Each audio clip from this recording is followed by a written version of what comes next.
Todas las caras del rock en Lado C.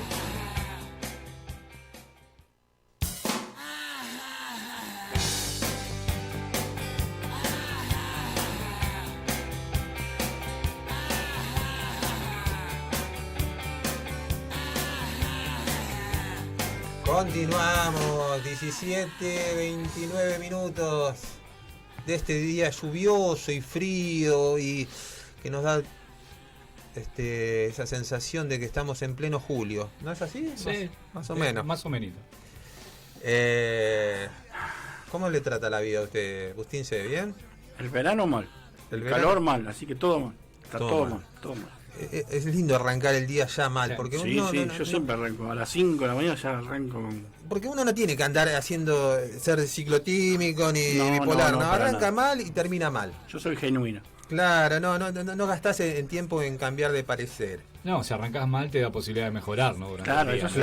Si lo terminás mal, ahí sí ya no. Entras a una heladería, a una pizzería donde hay aire acondicionado y decís, bueno, la vida está dando esto en este instante. Mejoramos algo.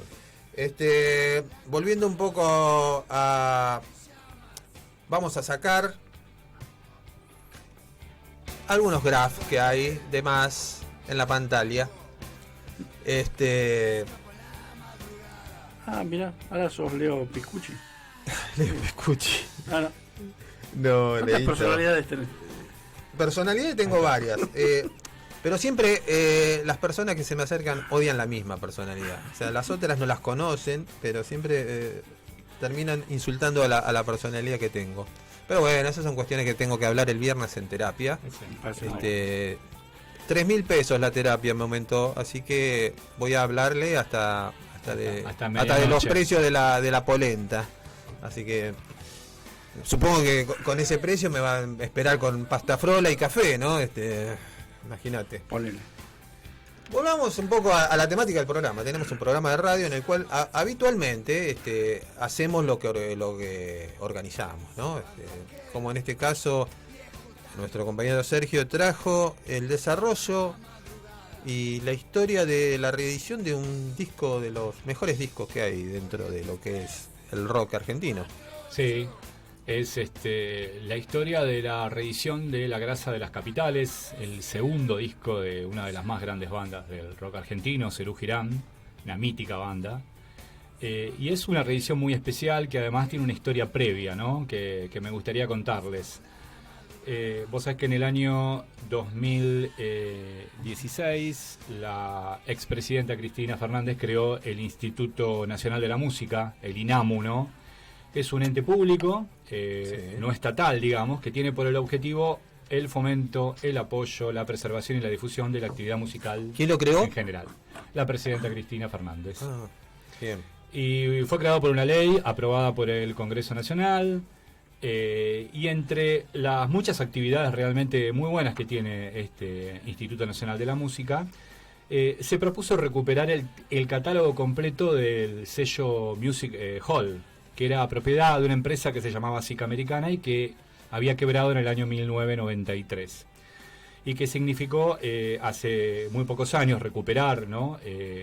Todos los masters que tenía este sello discográfico, una de los hitos más trascendentales dentro de las actividades que tuvo el instituto. Claro, porque tengamos en cuenta que cuando una empresa quiebra, todo el patrimonio, todo el contenido que tienen ellos queda incautado, o sea, no se puede utilizar ni volver a sus dueños ni nada, hasta legalmente, ¿no? Claro, vos sabés que este sello, que se llamaba Music Hall, tenía 2.500 discos, máster de discos originales, que estaban arrumbados en un depósito judicial después del juicio.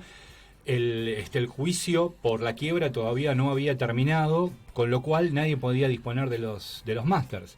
Y numerosos artistas del rock, pero también del tango y del folclore, no podían acceder a los máster originales, con lo cual no podían reeditar sus propios discos, ¿no?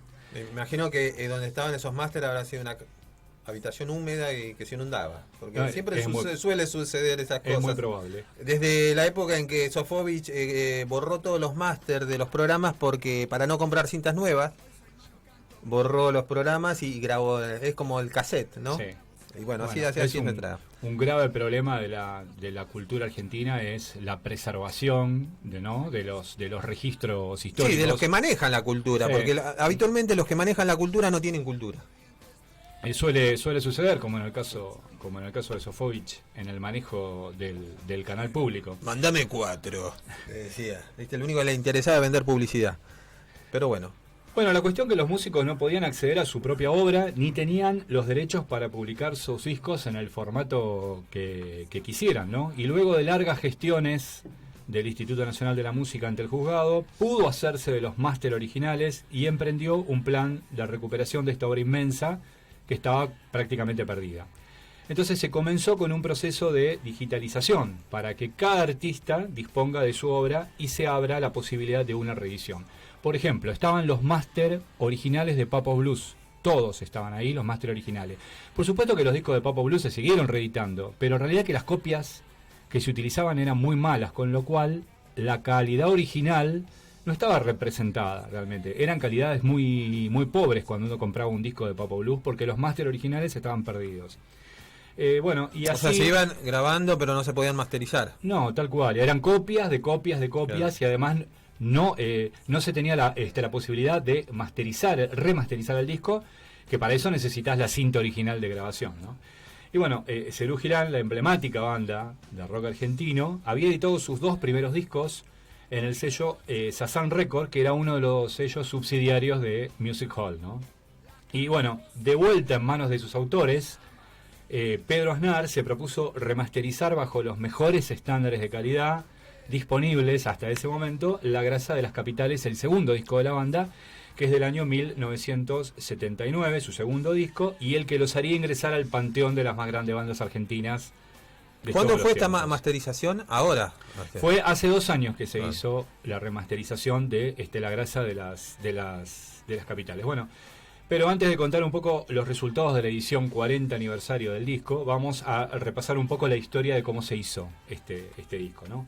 Bueno, el primer disco de Serú Girán fue grabado en el año 78 y no estuvo exento de numerosas controversias, ¿no? Charly García y David Lebón se habían radicado hasta principios de ese año 78 en Bucios, en Brasil, dispuestos a componer y alejarse del aire muy enrarecido que estaba en Buenos Aires, ¿no? Recordamos que el año 78, pleno auge de la dictadura más sangrienta que tuvo nuestro país. Al poco tiempo se le sumaron un jovencísimo Pedro Aznar, y cuando digo jovencísimo estoy hablando de 18 años, y el todoterreno Oscar Moro. Y a pesar de las muchas dificultades económicas que los acechaban, digamos que rápidamente congeniaron como grupo y compusieron un puñado de canciones que creían que podían transformar en un disco. Ahí fueron producidos por el legendario Billy Bond, que ya estaba radicado en Brasil, ¿no? Y ahí grabó un disco, Serú Girán, su primer disco, un disco muy incomprendido y que fue muy mal recibido tanto por la crítica y por el público. La música y la poesía del nuevo grupo de Charly García, un poco que no encajaba con el clima social y artístico de la Argentina durante la dictadura, ¿no? Desde su ida hasta Brasil, además Charly era blanco de una campaña, ¿no? de los pocos medios de rock que había en ese momento, que buscaba mostrarlo como un bicho raro, alejado del clima social y de lo que el público buscaba en ese momento, que era artistas que le contaran lo que estaba sucediendo en el país. La presentación del primer disco de Serú Girán se hizo en obras sanitarias y casi termina en una batahola. Sí, ¿no? Sí, fue algo que... Les arrojaron pilas cuando intentaban parodiar a la música disco, por ejemplo. Bueno, Buenos Aires no era un lugar para metáforas en ese momento. La crítica los despedazó y el público los ninguneaba. Ustedes se preguntarán por qué les arrojaron pilas, porque en ese momento muchos acostumbraban a ir a los recitales con grabadores de cinta abierta para grabar los conciertos y después escucharlos en su casa, ¿no? Y llevaban los primeros Walkman, las radios portátiles, los grabadores chicos, ¿no? Exacto. Y bueno, pero Charly no iba a milanarse ante esta situación, más bien que la situación actuó como un incentivo, ¿no? Ajustó su antena enorme de artista popular de cara a la sociedad y se dispuso a grabar un segundo disco en donde la banda reflejara sin concesiones lo que estaba pasando. Y ahí nace La Grasa de las Capitales. Un disco que se grabó entre julio y agosto de 1979. Ya con un título donde dan toda una declaración, ¿no? Sí, tiene toda una historia. Una ironía crítica sobre, primero, las capitales, la ciudad, pero también los capitales, ¿no? Sí. O sea, hay todo un juego de doble sentido, de doble discurso en las palabras. Recordamos que estamos en plena dictadura, no se podía ser muy directo claro. En lo que se decía, pero realmente es un disco lleno de mensajes. Como te decía, se grabó entre julio y agosto de ese 1979 en los míticos estudios Ion, donde se grabaron tantos discos, Sí. no solamente del rock, sino del tango. Muchas orquestas de tango en el año 40, 50 grababan en los estudios Ion. Y Serú ingresaba a grabar su segundo disco con asistencia del histórico asistente de grabación Amílcar Chilaver, que grabara tantos discos de rock argentino.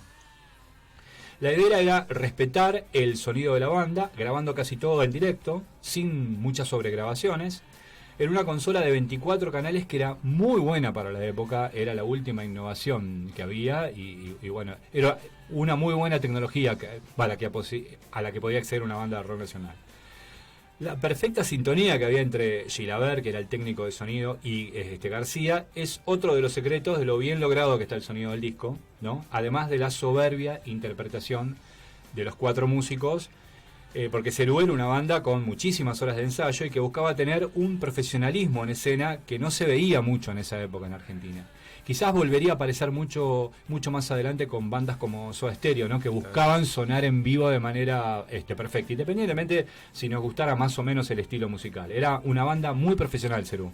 Claro, además García en ese momento había dado un paso más, ¿no? en su vanguardia, digamos, como dice siempre, la vanguardia es así, en el cual había pasado de la máquina, ¿no? de tener un virtuosismo, pero todavía con la tecnología no de su lado, porque entendemos que los 2 discos de la máquina son muy buenos, pero no estaba esta tecnología, y apenas aparece la posibilidad de grabar con más canales, con más calidad, era lo que le faltaba, más la fusión de estos 4 músicos, no solamente en lo técnico, ¿no? En lo técnico, sino en el talento, de, creo que las mejores voces del rock argentino se lograron en los discos de Serú Girán, ¿no? Sí.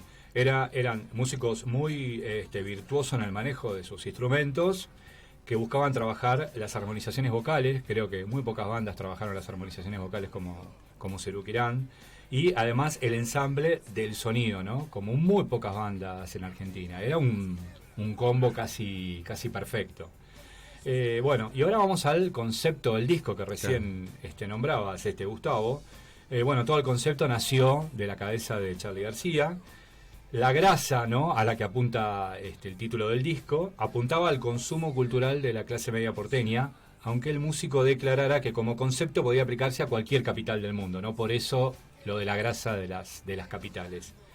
Y apuntaba también a la gente careta y al no se banca más, ¿no?, que se cantaba en el tema que le daba nombre al disco. Ese no se banca más podía ser utilizado en varios sentidos, siendo el más obvio el que apuntaba al clima opresor de la dictadura, ¿no? No se banca más la dictadura, aunque lo más visible haya sido el cuestionamiento al medio pelo argentino.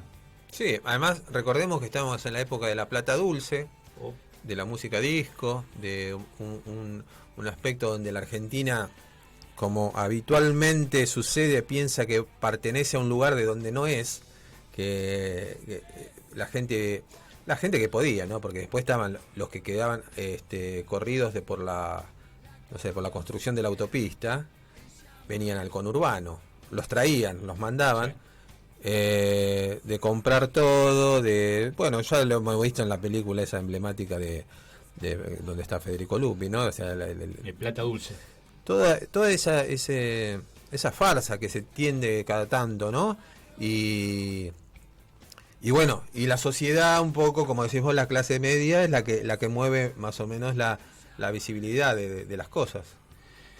Y bueno, vos sabés que Serú, como les contaba recién, había recibido una crítica despiadada en una de las presentaciones en vivo de parte de un periodista, donde se preguntaban si eran los dobles de los músicos que tocaban.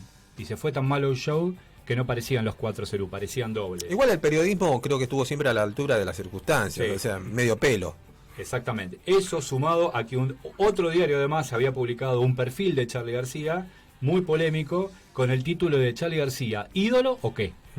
Entonces Charly juntó todo eso, esa bronca por la crítica a los shows de Cerú y a esa medio como persecución que tenía su figura pública, juntó todo eso para armar una de las tapas más icónicas del rock nacional, parodiando a la portada de la revista Gente.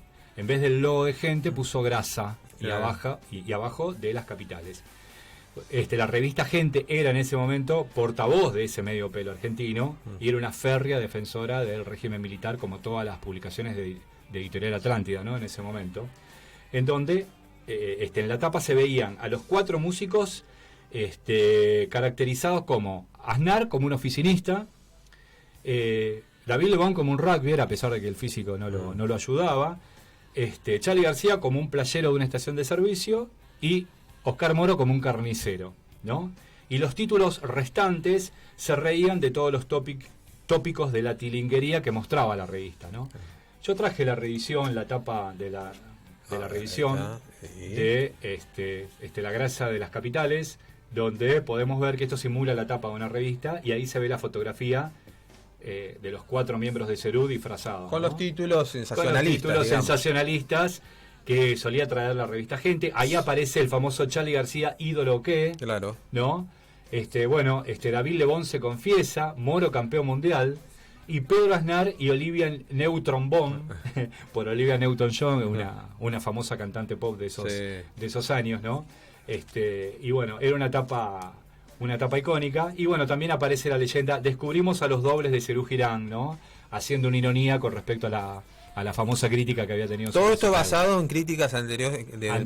Exactamente. Claro. Entonces Charly junta todo esto y hace esta etapa, que es una de las más icónicas del rock. Y bueno, la mejor manera de responder es con ironía, ¿no? Claro, y con música. Con música.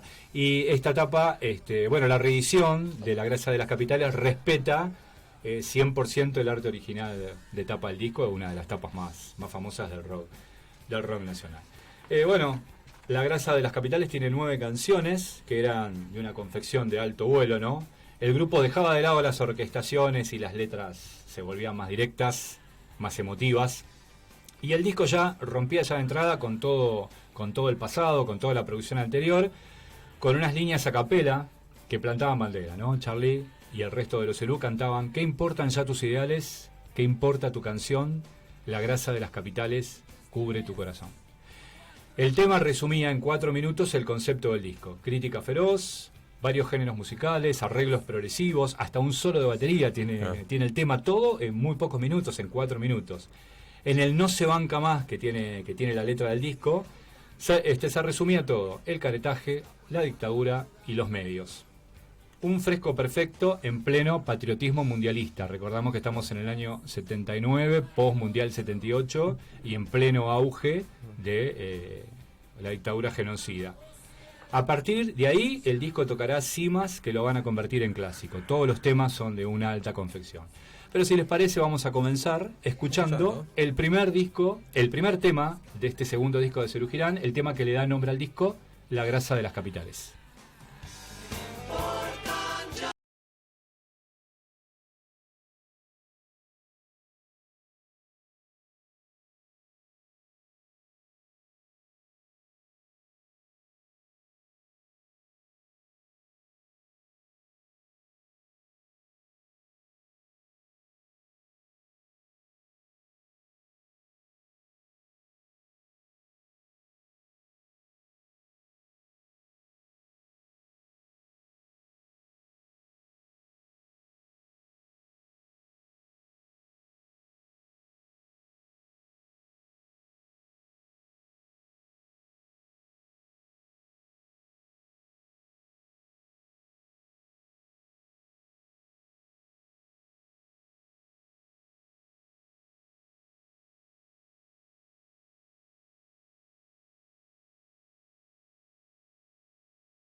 parecido a Queen que puedo encontrar en esa época, ¿no? Tenía mucho que ver eso también. Y de los Beatles, obvio, sí, ¿no? Sí, Estaba García, estaban los Beatles y Moro, y bueno, David Lebón. Nada, era la conjunción perfecta en el momento justo. Que, como decías vos, o como cuenta la historia, no fue fácil, no es que hicieron la fórmula mágica y vinieron de Brasil con el éxito, ¿no? Al contrario, ellos estaban muy desenfocados de la actualidad, venían con otra propuesta un poquito más cosmopolita, más global, y acá le pusieron los puntos hasta que se dieron cuenta que, y eso, cuando los grandes se dan cuenta que se equivocan, pueden reaccionar de una manera genial, ¿no? O sea, es que el primer disco de Serú Girán es un disco muy, muy bello, muy poético. Muy progresivo, mucho más progresivo que el tema Serú Girán me encanta, que dice un montón de palabras inventadas. Claro, bueno, estaba enfocado mucho en la poesía y en el rock progresivo, incluso hasta hay algunos fragmentos que se grabaron con una orquesta de 24 músicos, se masterizó en Los Ángeles bajo la producción de Billy Bond, digamos, era un trabajo muy, muy profundo, pero estaba desenfocado de lo que pasaba en Argentina en ese momento. Recordamos que Charlie y David vivieron casi un año en Bucios, que era en ese momento un pueblo de pescadores muy pequeño. Hoy es un gran polo turístico, ¿no? Y un gran pueblo turístico, pero en ese momento era un pueblo de pescadores de muy pocos habitantes, y ellos vivían en una especie de idilio, alejados un poco del río de sangre que corría en ese momento en la Argentina, ¿no? Y cuando volvieron acá se encontraron con esa situación, pero como gran artista popular que es, rápidamente reenfocó la antena a lo que pasaba y bueno, compuso esta obra maestra. Sí. Bien. Y esto, bueno, la lista de temas es impresionante, porque son casi todos clásicos. Sí, todos clásicos. Bueno, David Lebón canta en plano folk San Francisco y el Lobo, con un poético llamado La Rebelión. Bueno, García, para mí el gran músico popular argentino vivo, sin lugar a dudas, para mí el mejor. Vuelve a la carga con Perro Andaluz, un tema sobre una separación vista desde otro ángulo, con la banda en una performance soberbia y un gran trabajo de Pedro Aznar en bajo, extraordinario trabajo. Hacen jazz rock en un tema como Frecuencia Modulada, en donde se burlan de la música comercial. Y el lado A termina con un tema solista de Pedro Aznar que se llama Paranoia y Soledad. El bajista, que en ese momento tenía solo 19 años, hace en este tema una pintura breve y perfecta de un estado de ánimo colectivo, paranoia y soledad, que era lo que vivía cualquier joven en ese momento viviendo en Buenos Aires, ¿no? Que le continúa la paranoia hasta ahora, porque, bueno, yo tengo una opinión de Pedro Aznar que un día se la voy a dar personalmente. Bueno, el dúo García-Lebón inaugura el año el lado B con Noche de Perros, otro gran tema también, en donde el sentimiento individual de abandono, el arreglo del bajo Fretless, sí. En donde el sentimiento individual de abandono es una metáfora casi perfecta de lo que le pasaba al resto de la sociedad, ¿no? Bueno, García contribuye otra vez con uno de sus mejores temas, Viernes 3 AM, para muchos su mejor tema, su mejor canción, que fue censurada por la dictadura por instigación al suicidio. Un día lo escuché a Rosisner analizar este tema y para nada comparto lo que dice Rosisner, ni lo que piensa, ni lo que vota. Y si lo creen un intelectual o un filósofo, están por el camino equivocado, nada más. Sí, tal cual. Pobre el padre, ¿no? León Rosisner, un gran psicólogo, que le salió el hijo como le salió. No usar preservativo. Bueno, pero la dictadura, como te decía, no entendía de metáforas, ¿no? Y Viernes 3 AM fue censurada por instigación al suicidio, uno de los grandes temas de Charly García. Y en el tramo final aparece quizás la canción más escondida del disco, que se llama Los Sobrevivientes, que es un tango. Sí. Es un tango a lo Charly García, ¿no? Con muchas referencias a Piazzolla. Y cerrando el disco se escucha Canción de Hollywood, con una temática muy recurrente en varios temas de Charly García, o sea, la ilusión del cine y sus artistas. Un tema que Charly va a retomar a lo largo de toda su carrera. Es un fanático del cine, Charly García, y un gran conocedor del séptimo arte. Sobre el final del tema, el bajo Aznar cita algunos acordes de The Lamb Lies Down on Broadway, tema de Genesis, banda de referencia para Serú Girán, que en ese momento estaban como medio fanatizados con el rock progresivo inglés. Lo escuchaban muchísimo, a pesar de que ya había pasado el cuarto de hora del rock progresivo. Pero Aznar suele contar que escuchaban muchísimo los primeros discos de Genesis y a una banda de rock progresivo italiano que se llamaba Premiata Forneria Morconi, de la cual tomaron muchísimo, han robado mucho para varios de los tramos instrumentales de Serú Girán. Bueno, y así terminan los 9 grandes temas de esta obra maestra. La remasterización de La Grasa de las Capitales fue hecha por Pedro Aznar y un ingeniero de sonido que se llama Ariel Laviña. Esto, o sea, Sergio, presentan el disco, después Serú Girán continúa su historia, Sí. saca 2 discos más. Sí. Ya cambian de sello discográfico, claro. Pasan a formar parte de DG Disco, la compañía de Daniel Greenback, ¿no? Claro. Pero estos 2 primeros discos habían salido por esta compañía que quebró, ¿no? Y después, continúa la historia, se separan y cada uno por su lado. Y esto queda guardado hasta estos años. Claro, el máster original quedó perdido, digamos, quedó dentro de la compañía discográfica, que cuando va a la quiebra se va a un depósito judicial y nadie podía disponer del máster original. Es más, los miembros de Serú Girán pensaban que el máster ya está perdido, no existe más. Las copias que había de La Grasa de la Capital tenían muy baja calidad, había errores en las sobregrabaciones, eran copias de CD, digamos, eran copias digitales muy bastardeadas, que fueron perdiendo la calidad del sonido. Cuando se encontraron con el máster original, que tienen todos los canales separados, pudieron remasterizarlo con una técnica, con la última técnica digital disponible. Realmente es asombroso la calidad interpretativa y lo bien que se había grabado el disco. O sea, los discos en Argentina, con las limitaciones técnicas que habían, se grababan muy bien. Lo que pasa es que si vos perdés el máster original de la cinta, la calidad del sonido a través de los años se va degradando y se pierde, ¿no? Porque muchas veces decimos, los discos de los 70 y de los 80 sonaban mucho mejor si se grababan en el extranjero. En realidad hay una parte de verdad, pero también es que las máster y cintas originales se graban y se conservan, digamos. No, y además tiene que ver mucho ahí el trabajo del productor, del técnico, del